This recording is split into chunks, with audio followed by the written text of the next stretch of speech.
Në kuadër të aktiviteteve të vazhdueshme që këtë vit ka ndërmarrë sektori për punë të brendshme në Tetov, dje pasdite në atarin e fshatit Cellarev të Tetovës, saktësisht në vendin e quajtur Kërstes, janë ndaluar 59 vjeçari me iniciale SF nga fshati Bojan, 24 vjeçari OA dhe 20 vjeçari me iniciale SA që të dy nga Merova, të cilët me kuaj kanë mbartur drunjë të ahut, për të cilët nuk kanë poseduar dokumente, që të tre janë arrestuar dhe mbajtur në stacioni policor në Grupçim, përderisa drujt, 2 samar dhe 1 sepat janë fotodokumentuar me vërtetim janë konfiskuar dhe dorëzuar në policinë malore për procedurë të mëtejshme.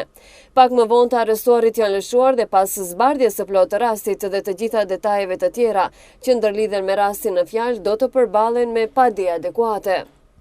Në vazhdimsi të aktiviteteve dhe kontroleve të përforcuara për vendosin në një rëndim më të madh në komunikacion dhe siguri në rajon, dje nga ora 10 deri në orën 20 në Tetov dhe Gostivar janë kryer edhe 2 aksione kontrollit të shpejtësisë dhe parakalimit. Në aksionin e kontrollit në Tetov janë zbuluar rreth 50 kundërvajtje, të cilët janë sankcionuar me 23 kundërvajtje për gjop, me vërejtjen se 15 kundërvajtje janë përgatitur për persona të cilët kanë drejtuar automjete me regjistrim të huaj, nga të cilët 5 prej tyre menjëherë kanë paguar gjobat e parapara. Në aksionin e Gostivarit sërish janë konstatuar rreth 20 kundërvajtje, të cilët janë rrumbullaksuar me flet pagesa për gjobë.